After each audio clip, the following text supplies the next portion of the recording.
Muchas gracias, señora presidenta. Señorías, estamos a escasas horas de rebasar la cifra de 40 días de confinamiento desde que en España activamos uno de los estados de alarma más estrictos del mundo. Una auténtica cuarentena que jamás pensamos que viviríamos y a la que la sociedad española ha tenido que hacer frente con coraje, con resistencia y con disciplina ejemplar, con moral de victoria. Estamos viviendo un tiempo de extraordinarios sacrificios en lo personal, sacrificios también sociales y sacrificios también económicos que apenas han comenzado.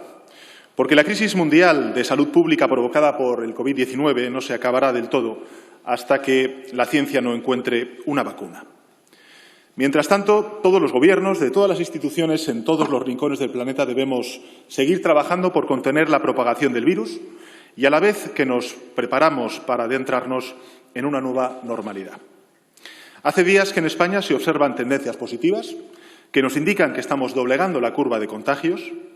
Hemos superado, como ha dicho el ministro de Sanidad en distintas comparecencias, el momento crítico de la propagación del virus.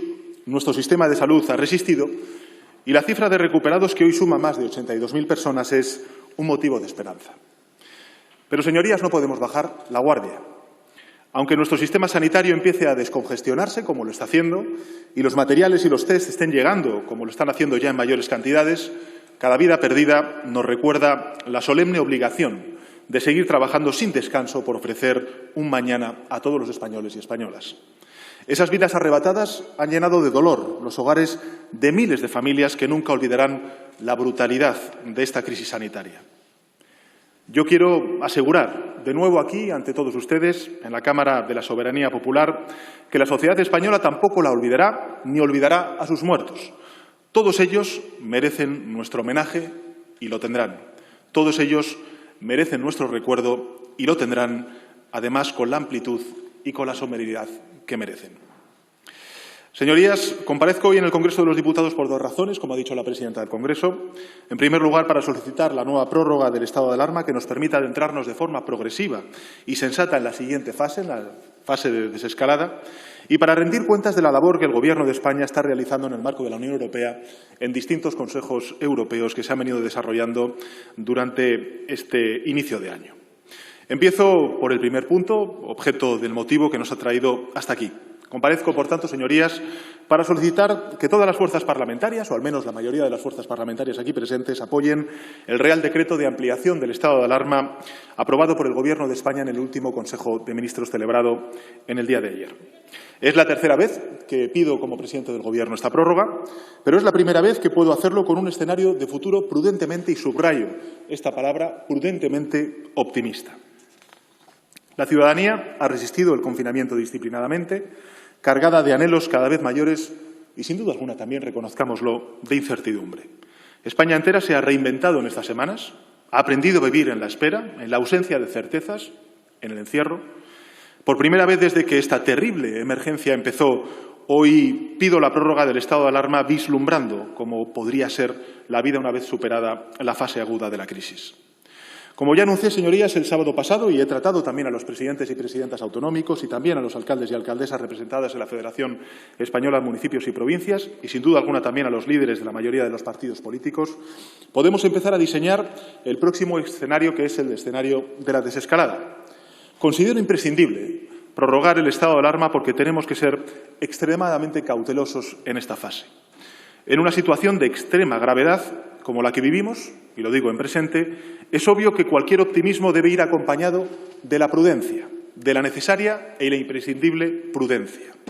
Por eso, y atendiéndonos a los consejos de la Organización Mundial de la Salud y desde el Gobierno de España también con el asesoramiento de distintos científicos, desde el Gobierno seremos extremadamente cautelosos y prudentes en la llamada fase de desescalada. Como ya saben, la OMS, la Organización Mundial de la Salud, ha recomendado las 6 pautas que debe reunir un país para levantar el confinamiento. Y me gustaría compartirlas con todos ustedes, al menos para que quede constancia en el acta del Congreso. En primer lugar, la transmisión tendrá que estar controlada e identificadas las personas infectadas. Caminamos en la dirección, a mi juicio, adecuada para lograrlo en todos y cada uno de los territorios de nuestro país.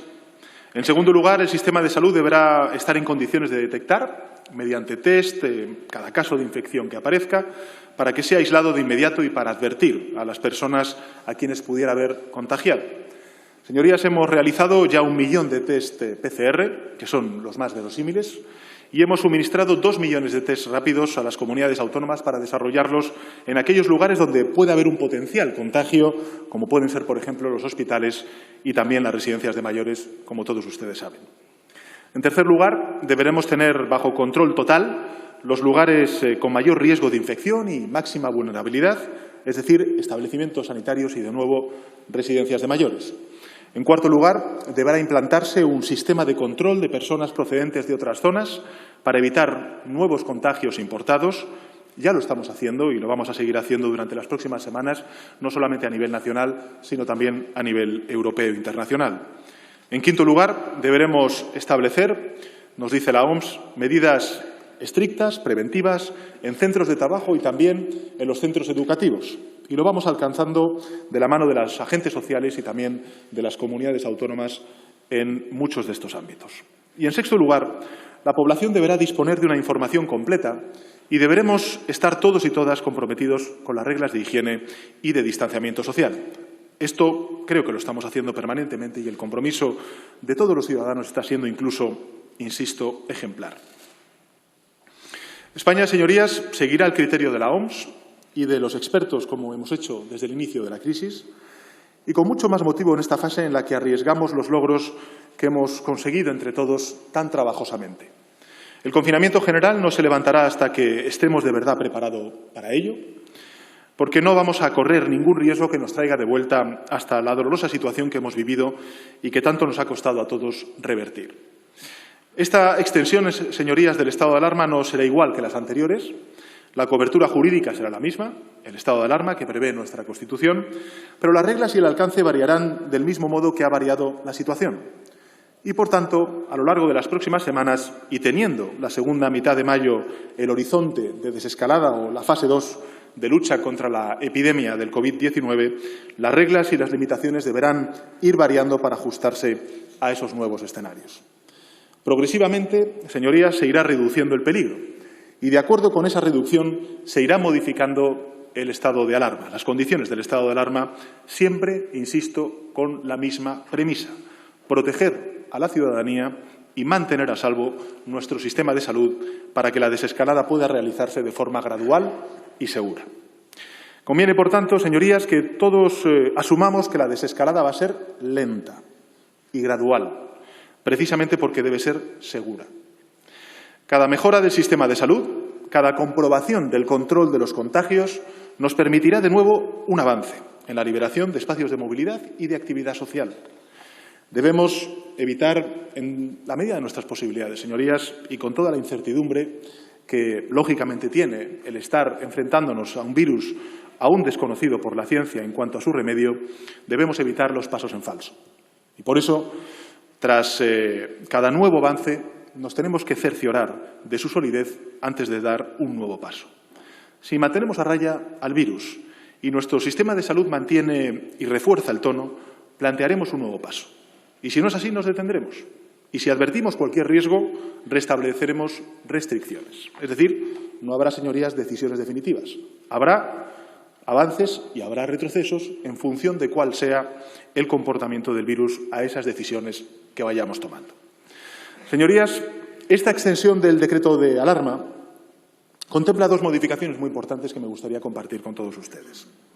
La primera es la que aliviará el confinamiento de los menores, de los niños y las niñas, y también facilitará el día a día, por consiguiente, de sus padres. Y la segunda es que el Real Decreto habilita al Ministerio de Sanidad de nuevas atribuciones. Respecto al primer punto, este es un Gobierno que escucha, señorías, y por ello proponemos el alivio del confinamiento de los menores. Es verdad, pecamos de prudencia.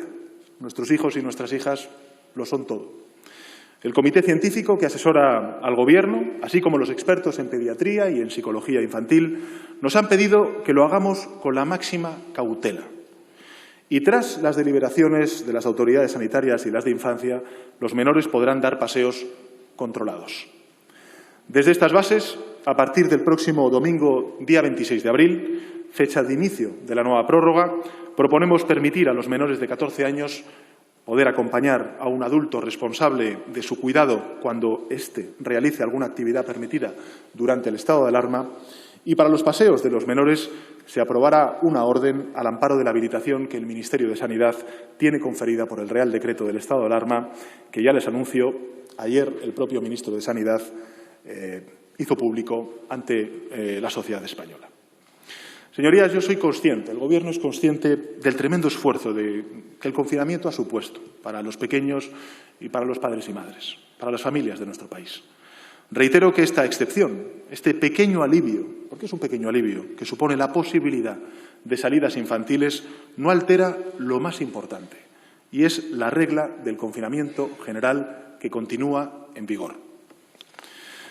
Respecto al segundo punto de la modificación del estado de alarma, que me parece el más sustantivo desde el punto de vista de fondo, de horizonte que tenemos durante las próximas 2 semanas de trabajo, quiero comunicarles que este Real Decreto de prórroga es diferente a los anteriores. Y lo es porque este Real Decreto es el Real Decreto que va a permitir empezar a desescalar las reglas de confinamiento. Por eso, lo que propone el Gobierno en esta modificación que traemos a su debate y a su votación habilita al Ministerio de Sanidad a modificar, a ampliar, a restringir las medidas, lugares, establecimientos, actividades comerciales, culturales y recreativas permitidas. Y me parece muy importante subrayar los verbos que incorporamos en mi intervención y también, lógicamente, en el texto que ustedes tienen que someter a votación. Habilita al Ministerio de Sanidad a modificar, a ampliar, a restringir las medidas, los lugares, los establecimientos y actividades comerciales, culturales y recreativas permitidas. Es decir, señorías, vamos a dar pasos hacia adelante y vamos a dar pasos hacia atrás en función de cómo se comporte la pandemia, la epidemia, en cada uno de los territorios.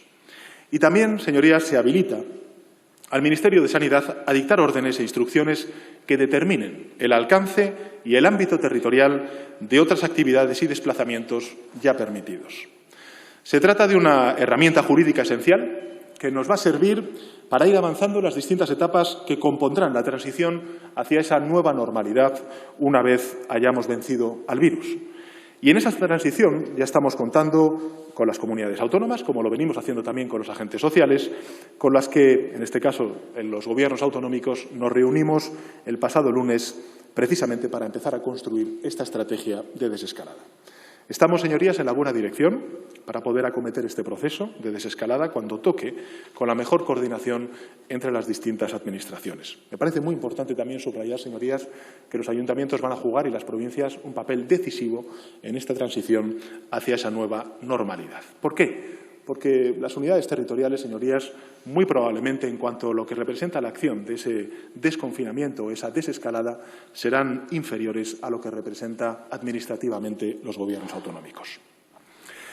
Señoras y señores diputados, cuando obtuve la investidura como presidente del Gobierno, muy poco antes de que la pandemia alcanzara a España, muy pocos días antes de que la pandemia alcanzara a España, expresé las metas que pretendía para nuestro país y que estoy seguro comparte una amplia mayoría de la sociedad española con independencia de a quién vote en los distintos comicios. Un crecimiento, en primer lugar, decía, basado en el conocimiento y en el aumento de la productividad. Un salto adelante en la incorporación de España y de la sociedad en su conjunto a la revolución tecnológica en todos los ámbitos de nuestra sociedad.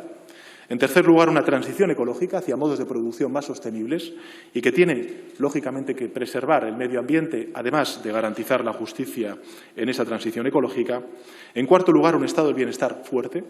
Creo que es muy importante también sacar esta conclusión, además después de lo que estamos viviendo, un estado del bienestar fuerte, decía, que dispensa justicia social y que ampara a todos, sobre todo a los más débiles. Y, finalmente, una plena igualdad entre hombres y mujeres, además de un país capaz de convivir en la diferencia. Creo, señorías, que estas metas, desprovistas de cualquier espíritu partidista, mantienen plena vigencia tras la crisis sanitaria, económica y social a la que nos hemos visto sometidos.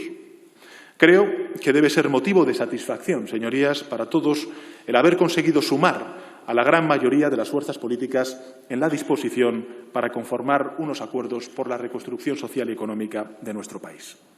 Por primera vez, después de muchos años, las fuerzas políticas, al menos en su mayoría con representación parlamentaria, nos reuniremos en una mesa para dialogar, para contrastar, para empezar a diseñar un escenario futuro de trabajo en común, de unidad y de fortaleza, de diálogo y de solidaridad.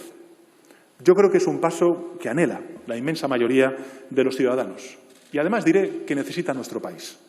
Por eso, para nuestro Gobierno es sinónimo de esperanza. El Gobierno ya ha dicho, y lo reitera hoy, que el protagonismo de estos pactos es colectivo y que, si incluyen un éxito, solo habrá un ganador, y es precisamente el conjunto de la ciudadanía.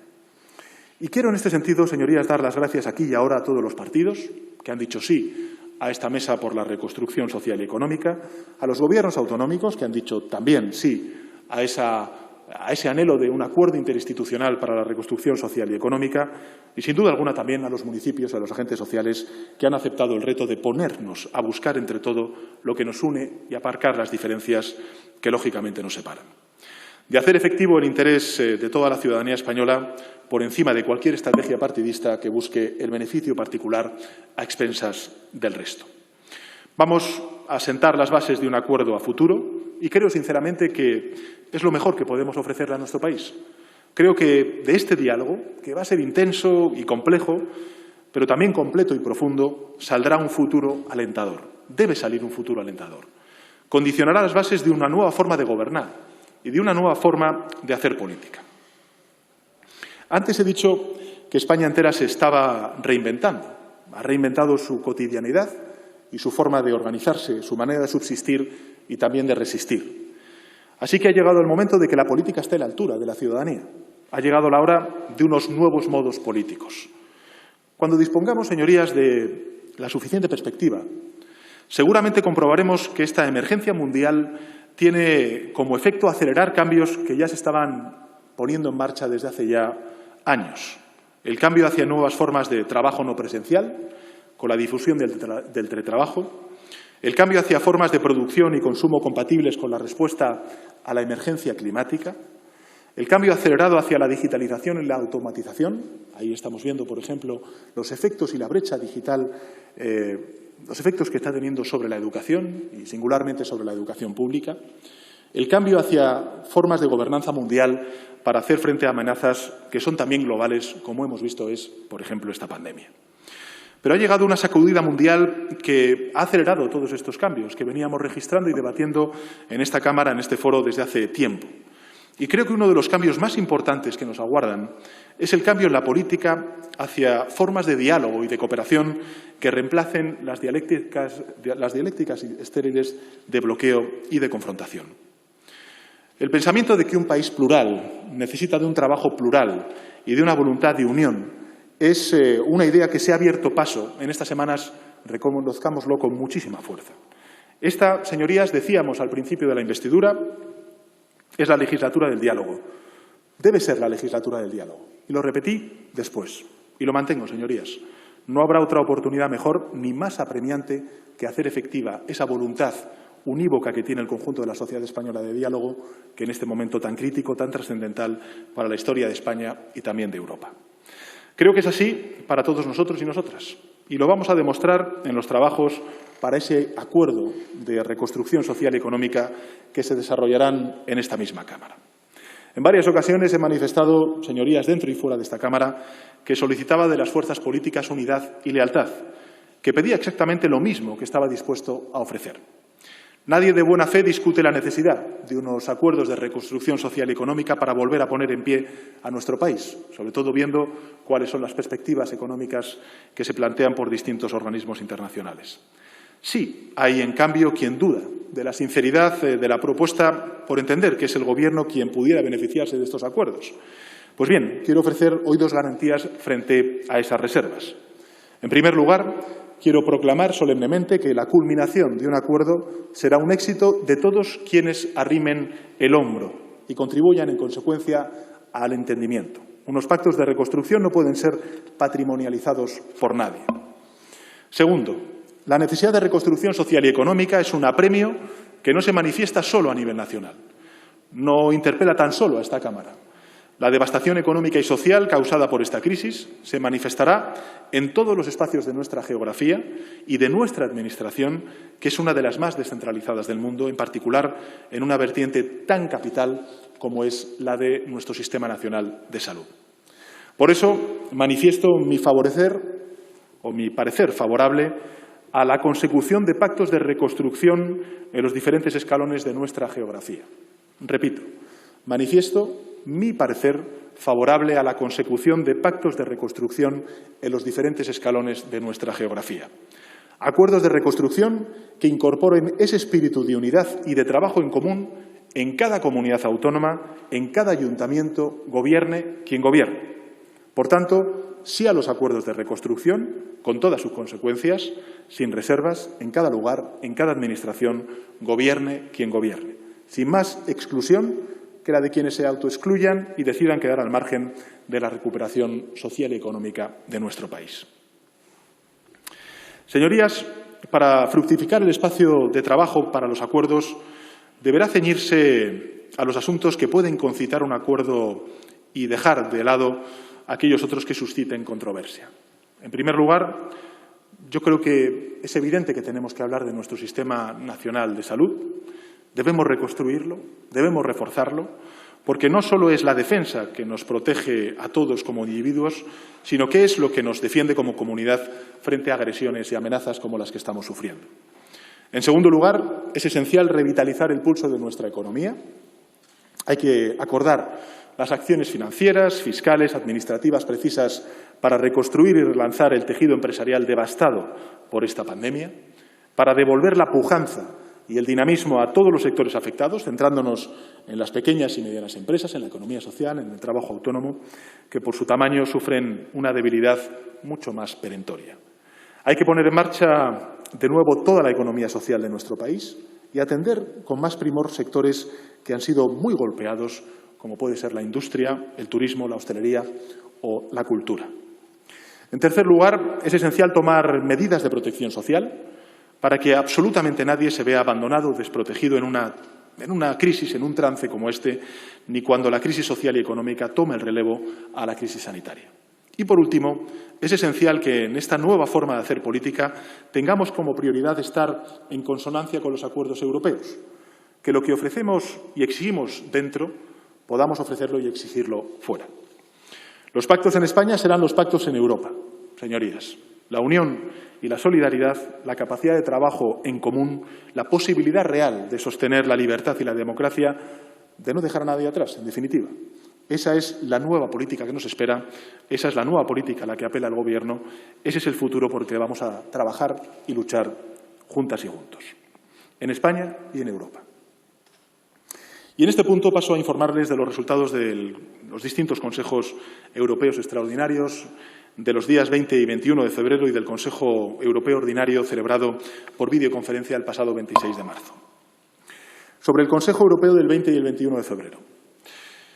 Bien, fue un consejo planteado por el presidente del Consejo, de Charles Michel, como una oportunidad para alcanzar un acuerdo sobre el marco financiero plurianual, algo que se anticipó como muy complicado desde el principio. Como saben, en la reunión de diciembre pasado no hubo acuerdo sobre la propuesta que habían presentado la Comisión primero y luego la presidencia entonces de la Unión Europea, la presidencia finlandesa después. Ambas eran insuficientes para los objetivos españoles en materia de política agrícola común y también en política de cohesión. Por ello, instamos al presidente del Consejo a presentar una nueva propuesta en la que hubiera acercamiento de posturas, lo que hizo que el 14 de febrero pasado presentara esa propuesta y que constituyó la base de negociación del Consejo Europeo Extraordinario que hoy nos trae aquí. Antes de esa reunión, señorías, ya dijimos que la nueva propuesta nos parecía igual de decepcionante que la anterior, porque seguía sin recoger los planteamientos de muchos países, entre ellos el nuestro, y eso no favorecía el consenso. El resultado final ya lo conocen, no hubo acuerdo, y el presidente del Consejo reconoció que necesitábamos más tiempo para negociar. La posición española fue y seguirá siendo la defensa de los intereses de España en Europa, de una Europa que tiene que ser fuerte y solidaria.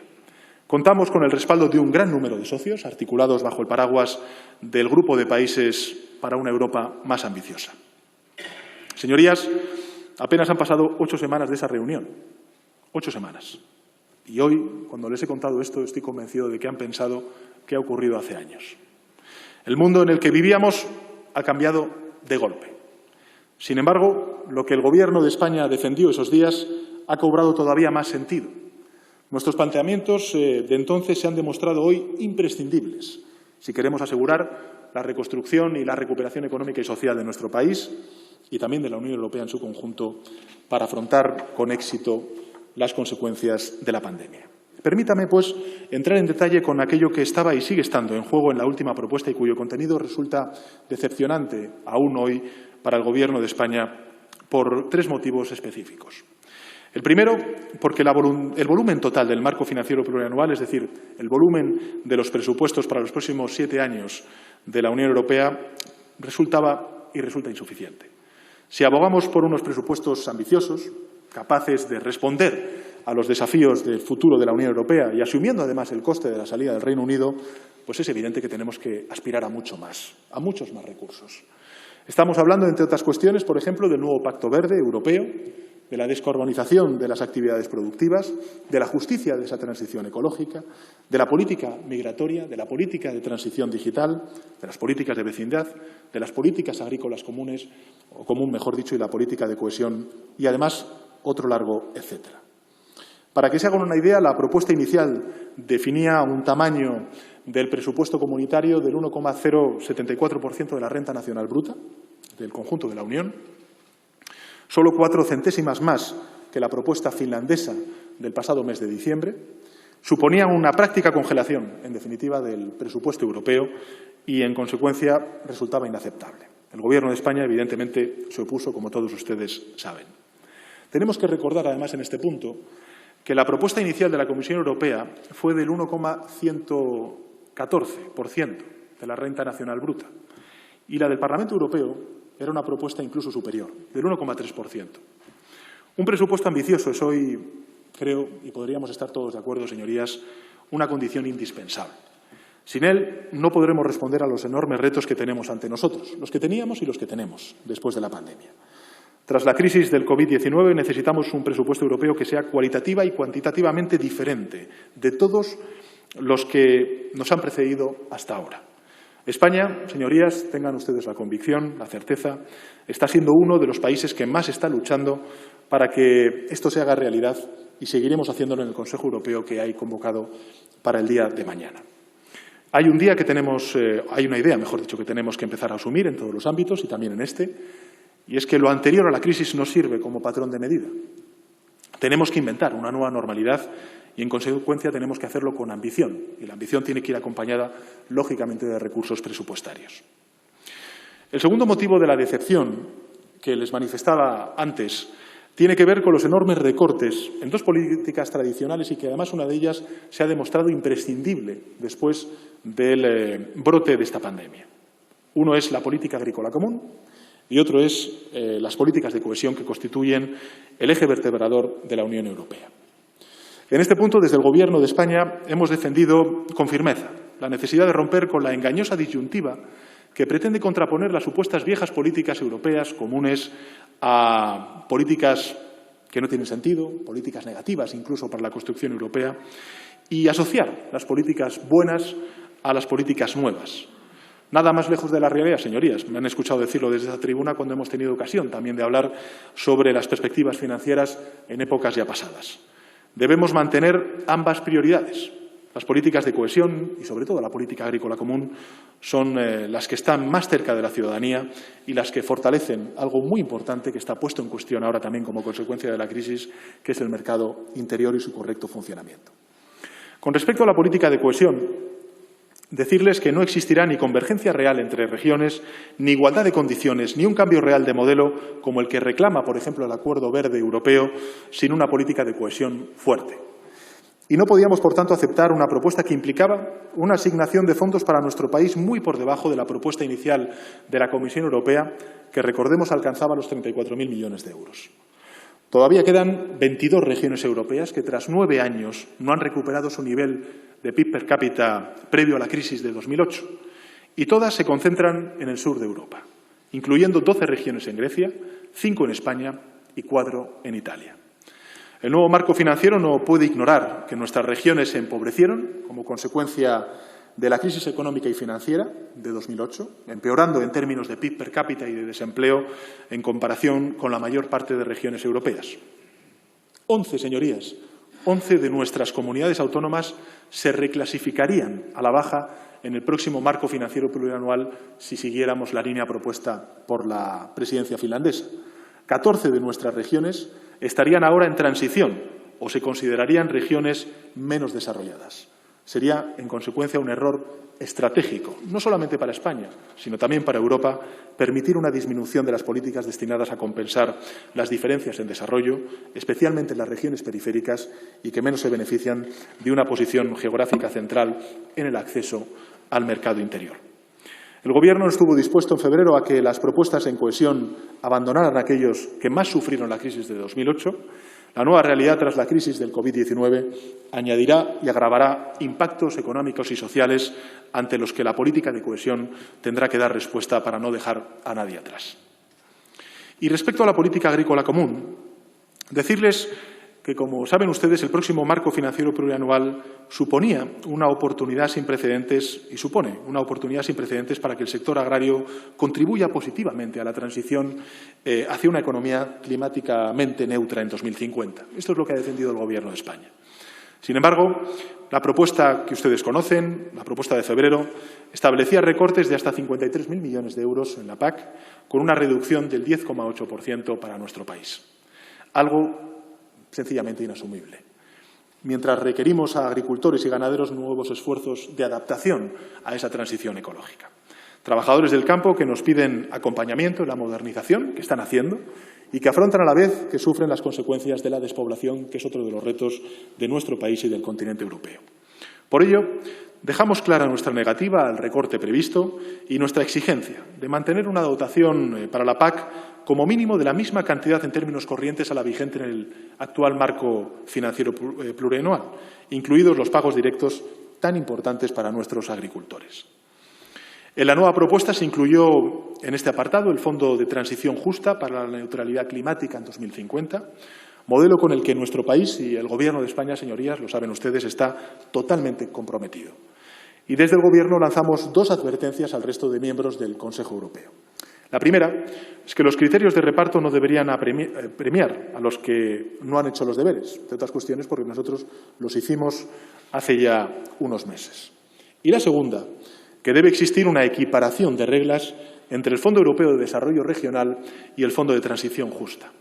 Y esto es importante para que la transición ecológica pueda financiarse mediante ambos instrumentos y para que se tenga en cuenta el nivel de desarrollo de cada una de las regiones en nuestro continente. El tercer motivo de decepción por el cual nosotros no compartimos la aproximación que hizo el Consejo Europeo en el mes de febrero fue el mantenimiento por parte de la Presidencia y de la Presidencia del Consejo y de la Presidencia entonces finlandesa del sistema de cheques, pese a que su lógica solo tenía sentido con la permanencia del Reino Unido en la Unión Europea. Se trata de un sistema regresivo que el Gobierno de España quiere erradicar cuanto antes, pues va en contra de toda justicia redistributiva recompensar aún más a quienes más tienen y, por consiguiente, quienes más disfrutan de una mayor riqueza. Señorías, como he dicho antes, la realidad de los días posteriores a ese Consejo Europeo alteró drásticamente nuestras agendas y nuestras prioridades. No hemos dejado de trabajar en ello desde entonces, aunque la siguiente reunión del Consejo Europeo, a la que ahora me referiré, tuvo necesariamente otro contenido mucho más urgente, que es la respuesta al COVID-19. El cuadro macroeconómico que regía las propuestas anteriores ha caducado totalmente, ya es papel mojado, y la urgencia de un auténtico plan Marshall, si me permiten ustedes la expresión, para la reconstrucción social y económica en Europa, sitúa al marco financiero plurianual nuevamente en el centro de todas nuestras negociaciones. Confiamos en que del Consejo Europeo de mañana, que celebraremos por la tarde, pueda salir un primer consenso que vaya en línea con la posición mantenida por el Gobierno de España en febrero y que acabo de explicarles. Porque lo que antes era justo y conveniente, ahora es sencillamente imprescindible. Imprescindible para que la Unión Europea merezca ese nombre y no el de un agrupamiento circunstancial de intereses mercantiles. Y, señorías, en consecuencia, procedo ahora a rendir cuentas sobre el Consejo Europeo celebrado por videoconferencia el pasado 26 de marzo y, lógicamente, la posición del Gobierno de España en el Consejo Europeo que celebraremos mañana por la tarde. Respecto al Consejo Europeo del 26 de marzo. Ante la crisis mundial de salud pública provocada por el COVID-19 en nuestros países, los gobiernos de los Estados miembros hemos celebrado numerosas reuniones para coordinar una respuesta colectiva. Así, el 17 de marzo ya hubo una videoconferencia tras la que adoptamos una declaración conjunta que expresa la profunda solidaridad de los 27 países miembros de la Unión con las víctimas de la pandemia y sus familias.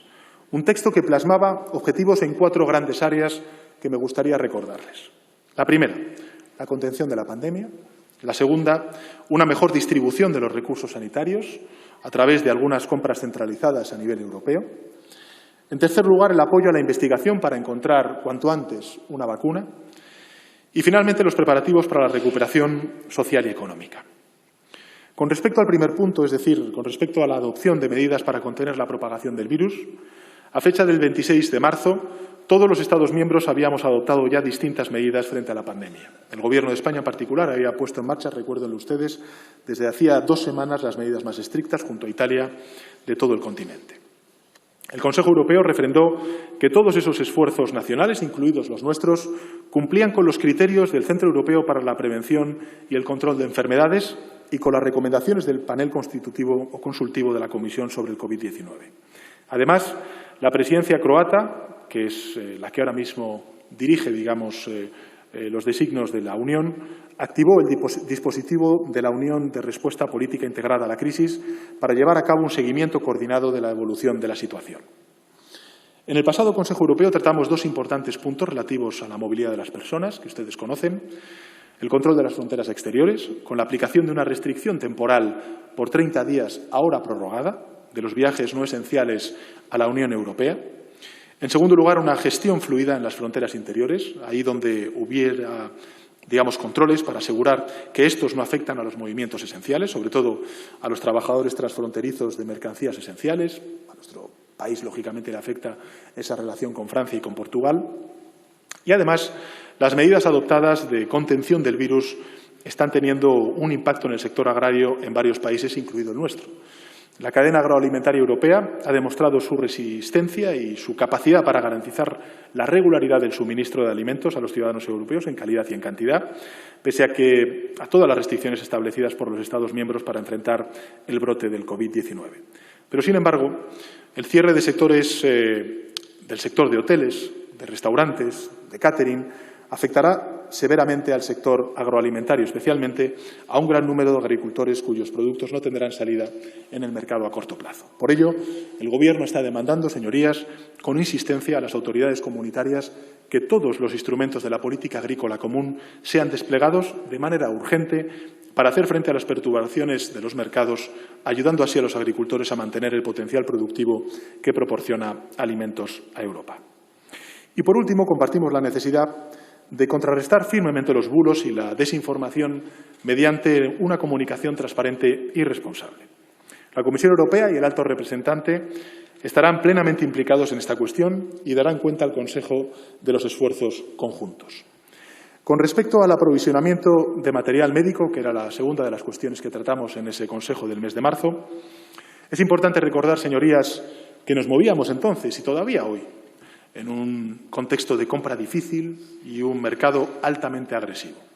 Por ello, solicitamos a la Comisión Europea que prosiguiese y acelerase su ayuda para garantizar el suministro rápido y adecuado de equipos médicos en toda la Unión Europea, lo que constituía nuestra máxima prioridad. Asimismo, se estableció la necesidad de autorización para exportar estos recursos fuera de la Unión Europea. Como no puede ser de otro modo, agradecemos los esfuerzos realizados por la Comisión Europea para relocalizar recursos, para aumentar el presupuesto inicial para la reserva estratégica de equipos médicos. Permítame que añada en este punto una de las propuestas que el Gobierno de España ya está impulsando en el marco de la Unión Europea, como es la necesidad de realizar stress test regulares de nuestros sistemas de salud nacionales como parte del semestre europeo. Es decir, al igual que la Comisión Europea monitoriza de forma regular las finanzas públicas o los desequilibrios macroeconómicos, exigiendo unos niveles mínimos de solvencia, vamos a pedir que se haga lo mismo con los sistemas de salud de los Estados miembros para garantizar su robustez en el futuro. En tercer lugar, con respecto a la promoción de la investigación médica, acordamos apoyar decididamente la investigación y coordinar los esfuerzos dentro de la comunidad científica europea con el fin de desarrollar cuanto antes una vacuna. Y por ello, llamamos a la colaboración no solo en el seno de la Unión Europea, sino también del resto del mundo, especialmente entre nuestros socios del G20 y también del G7. Y acogimos con satisfacción las iniciativas adoptadas por la Comisión, por el Consejo Europeo de Innovación, por el Grupo del Banco Europeo de Inversiones, para ofrecer apoyo financiero a la respuesta asistencial y a la promoción de la investigación. Señorías, esta pandemia es global y la colaboración a nivel internacional es fundamental. Por ello, en este punto también quiero subrayar la importancia de la acción exterior de la Unión Europea para contribuir a ayudar a nuestros países vecinos de la vertiente sur del Mediterráneo, de Iberoamérica y, sin duda alguna, también de África, en sus esfuerzos no solamente para luchar contra el COVID-19, mensaje en el que insistiré mañana con mis colegas del Consejo Europeo, sino también como consecuencia de las terribles consecuencias económicas que va a tener la crisis del COVID-19 para todo un continente como es el continente africano. Creo que el conjunto de la Unión Europea y también un país como el nuestro tiene que mostrar esa solidaridad con el continente africano, con nuestros hermanos latinoamericanos, como consecuencia del impacto que no va a tener solamente la crisis de salud pública, sino también las dramáticas consecuencias económicas y sociales que van a vivir sociedades enteras. Y con respecto a las consecuencias socioeconómicas, como bien saben ustedes, señorías, la crisis de salud pública provocada por el COVID-19 acarrea una crisis económica y social sin precedentes. Hemos visto algunos datos que estremecen a todos los que los leen. Nos encontramos ante un desafío histórico, señorías, que nos obliga a trabajar ya por una reconstrucción que también tiene que ser histórica. Una reconstrucción que deberá basarse necesariamente en una respuesta europea contundente, solidaria. Y, en consecuencia, el pasado 26 de marzo, el Consejo Europeo tomó nota de los avances realizados por el Eurogrupo 2 días antes y agradecimos las medidas adoptadas por el Banco Central Europeo para garantizar unas condiciones de financiación favorables. También dimos la bienvenida al uso sin precedentes de la cláusula general de excepción del Pacto de Estabilidad y Crecimiento, que permite un endeudamiento más allá de lo previsto habitualmente, y al marco temporal de la Comisión, que ha permitido autorizar con mayor flexibilidad y rapidez las ayudas estatales y extraordinarias lanzadas por distintos Estados miembros, entre ellos nuestro país, en el contexto de la crisis. El Gobierno de España reconoce, señorías, la voluntad de las instituciones europeas, reflejada en todos los instrumentos que se han puesto en marcha, así como en la adaptación de los mecanismos existentes para ponerlos al servicio de la situación actual. No obstante, como ustedes saben y ya he mencionado antes, nuestro Gobierno ha reclamado la necesidad de dotarnos de mecanismos novedosos y ambiciosos que demuestren que la Unión está a la altura de las expectativas de sus ciudadanos. Hay que decir que en este empeño no estamos ni muchísimo menos solos. Por este motivo, antes de la reunión del 26, firmé, junto con otros 8 jefes de Estado y de Gobiernos europeos, una carta dirigida al presidente del Consejo Europeo, en el que exigíamos trabajar en un instrumento de deuda común que nos ayude a financiar la necesaria reconstrucción económica y social del conjunto de la Unión. Como saben, en ese momento no fue posible un acuerdo de conjunto, pero se encomendó algo importante, y es encomendar al Eurogrupo trabajar para ofrecernos propuestas en el plazo de 2 semanas. El 9 de abril, el Eurogrupo alcanzó el acuerdo que conocen de medidas a corto plazo, e insisto, en este horizonte temporal de corto plazo, en 3 direcciones. En primer lugar, de protección de los trabajadores y trabajadoras, mediante la creación de un instrumento de apoyo para mitigar los riesgos de desempleo, que podría financiar, por ejemplo, ERTEs en nuestro país. En segundo lugar, de protección de las empresas, con el apoyo del Banco Europeo de Inversiones. Y, en tercer lugar, el apoyo a los Estados en su respuesta sanitaria mediante el acceso no condicional a una nueva línea del MEDE de hasta 240.000 millones de euros. En total son 540.000 millones de euros para dar respuesta en el corto plazo con financiación europea a esta crisis del COVID-19.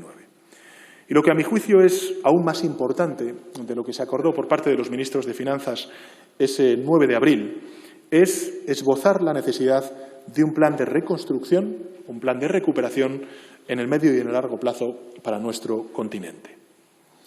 En la videoconferencia del 26 de marzo ya expuse ante los demás líderes europeos nuestra propuesta de un plan Marshall para Europa y la declaración incorporó la idea de una hoja de ruta en esa dirección. Y yo creo que para el Gobierno de España el plan de reconstrucción deberá ser de dimensiones proporcionales al desafío que tenemos por delante, permitiendo la flexibilidad suficiente de los instrumentos de cohesión, fundamental para poder gestionarlo en aquellas localidades, en aquellos territorios más dañados por la pandemia, llamados a jugar estos instrumentos de cohesión un papel, a nuestro juicio, determinante, y teniendo en cuenta los distintos sectores económicos que se verán más afectados en nuestro país, en especial el sector turístico y el resto de servicios. En el Consejo Europeo de mañana, señorías, abordaremos todos estos aspectos. Quiero también trasladarles el razonable optimismo del Gobierno, porque las conclusiones contemplan que la salida de esta crisis debe ir acompañada de un crecimiento sostenible vinculado a la transición ecológica justa. Hemos hecho de la lucha contra la emergencia climática un pilar transversal de nuestra acción de Gobierno y hemos posicionado a España en la vanguardia europea en este ámbito. El deterioro de nuestro planeta no espera a la reconstrucción y, por tanto, debe ser uno de los principales elementos de esa reconstrucción y esa recuperación futura de nuestro continente. Y en este sentido, la vicepresidenta y ministra de Transición Ecológica y Reto Demográfico así lo ha hecho saber en una carta que ha dirigido junto con otros homólogos europeos a la Comisión Europea. Con respecto a la repatriación de ciudadanos europeos bloqueados en terceros países, el pasado 26 de marzo coincidimos en la conveniencia de intensificar y agilizar aún más los esfuerzos por garantizar que los ciudadanos y ciudadanas de la Unión que se encuentren bloqueados en terceros países y deseen regresar a nuestro continente, a sus países, puedan hacerlo. Contamos para ello con el apoyo activo del Alto Representante y de la Comisión Europea, lo que se ha traducido ya en miles de repatriaciones. El Gobierno, desde el Ministerio de Asuntos Exteriores, está en comunicación constante con su red de embajadas y consulados en todo el mundo, a cuyos empleados, por cierto, aprovecho para agradecerles su incansable empeño para ayudar a los ciudadanos españoles que residen en el exterior. La ministra ha creado una unidad de crisis que está coordinando el retorno de los ciudadanos y ciudadanas españoles, junto con las comunidades autónomas, terceros países y los Estados miembros de la Unión. En las últimas semanas, señorías, se ha facilitado el regreso de más de 21.000 compatriotas. Este, señorías, es un resumen largo, complejo, de lo que han seguido en estos dos últimos consejos.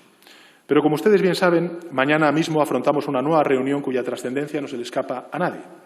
Por eso mismo me ha parecido oportuno terminar mi intervención con una breve referencia a la postura que el Gobierno de España va a mantener en la reunión del Consejo de mañana. Señorías, todos somos conscientes de un hecho indiscutible, y es que debemos alcanzar la mayor unidad posible entre nosotros para reconstruir nuestro país. Pero las posibilidades reales de las medidas que acordemos dependerán de la existencia de un gran plan de reconstrucción y recuperación a nivel europeo. Por eso acudimos al Consejo Europeo de mañana con tres grandes prioridades que vamos a empujar en todos los ámbitos y por todos los medios. En primer lugar, el Consejo Europeo debe dar la bienvenida al paquete financiero aprobado por el Eurogrupo, al cual antes he hecho referencia, y exigir la finalización del trabajo preparatorio para que los instrumentos estén listos el 1 de junio como muy tarde. Esto es clave para Europa y es clave, en consecuencia, para nuestro país. En segundo lugar, el Gobierno de España ha hecho esta semana una propuesta que intenta aunar la mayor ambición posible en la defensa de nuestros legítimos intereses con una posibilidad real de acuerdo. Hemos planteado la creación de un gran fondo de recuperación de hasta 1,5 billones de euros, el triple de lo acordado en el Eurogrupo, financiado con deuda perpetua y vinculado al presupuesto de la Unión Europea. Una solución que, a nuestro juicio, ofrece 4 ventajas indudables que quiero compartir con todos ustedes. En primer lugar, supondrían transferencias a fondo perdido, en vez de préstamos reembolsables, que solo servirían para agravar el endeudamiento masivo de los países de la Unión Europea.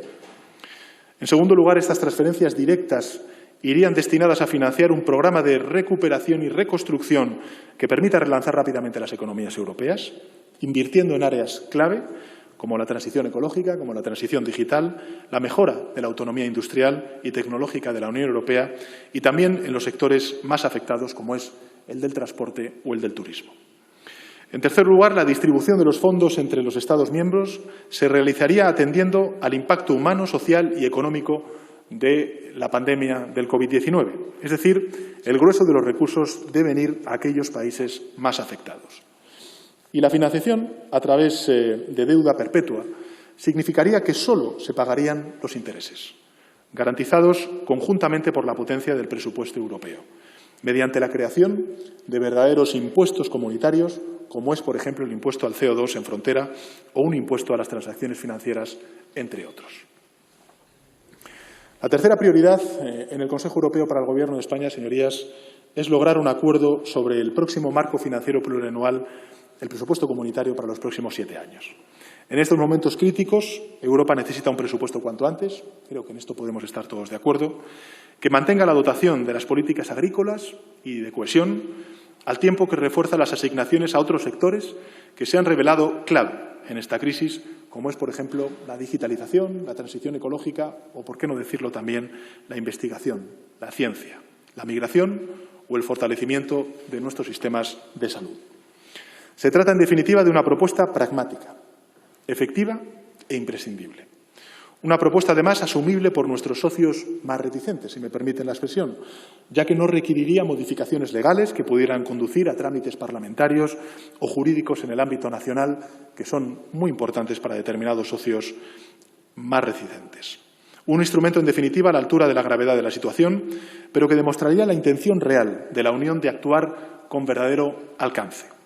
Porque no podemos limitarnos a intentar apagar el incendio, señorías. Se trata de reconstruir la casa y acoger en ella a todos y a todas.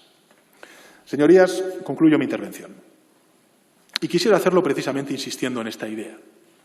Hasta ahora, todos nuestros esfuerzos colectivos han ido dirigidos en una dirección fundamental, en la que continuamos, y es defendernos del inesperado y brutal ataque de la pandemia. Combatir cada cual desde sus puestos para defender vidas en esta guerra silenciosa sin bombas. Llega el momento en el que, sin descuidar lo más mínimo esa defensa, e insisto, sin descuidar lo más mínimo esa defensa, debemos también dar pasos decididos hacia propuestas que reconstruyan un futuro común, mirando hacia adelante y en base a la solidaridad, sentimiento que originó el motivo de la propia Unión Europea. Sin perder la perspectiva, debemos salir del ritmo impuesto por la enfermedad y tomar la iniciativa política para reconstruir el paisaje que aparece tras su paso. Insisto, sin descuidar lo más mínimo nuestra defensa. Por eso, esta comparecencia refleja precisamente el punto en el que nos encontramos. Necesitamos, señorías, prolongar el estado de alarma, que ha sido nuestra más eficaz medida de protección en las semanas pasadas. Ahí están los datos. Y, al mismo tiempo, abordar los acuerdos que, tanto en el escenario nacional como en el europeo, deben hacernos encarar el futuro con ambición y con esperanza.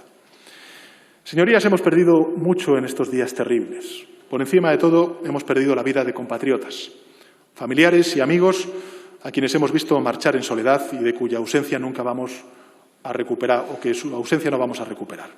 Como ellos, mucho de lo que se ha ido en estas semanas insólitas no volverá.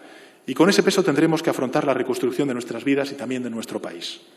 Por eso mismo, pongamos en marcha todos nuestros recursos, todas nuestras potencialidades como personas, como comunidad, como país. Y que nuestras competencias estén alineadas a nuestras ambiciones. Cada enfrentamiento que alentemos, cada retraso que asumamos por otros cálculos e intereses será un lastre con el que cargaremos en los próximos meses y en los próximos años. Cada acuerdo que alcancemos será, por contra, el terreno fértil desde el que volver a crecer.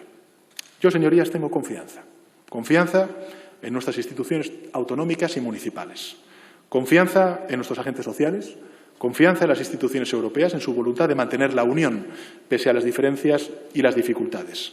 Y confianza, sobre todo y ante todo, en nuestros compatriotas que han dado un ejemplo de abnegación y de disciplina social y moral de victoria sin parangón.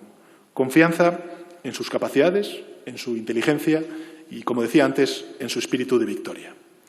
Desde sus hogares, desde sus puestos de trabajo, desde los hospitales. Ellos son los que nos marcan el camino, señorías. Y por eso propongo que reservemos los aplausos de esta Cámara para quienes combaten en primera línea. Más que las palabras de uno u otro orador, son ellos con su entrega y con su ejemplo quienes merecen el homenaje del aplauso. A nosotros, señorías, nos toca respetar su esfuerzo y homenajearlo con el aplauso silencioso de nuestra Unión. Espero que eso sea posible en esta sesión y en las sesiones que vendrán en el futuro. Muchas gracias. Muchas gracias, señor presidente del Gobierno.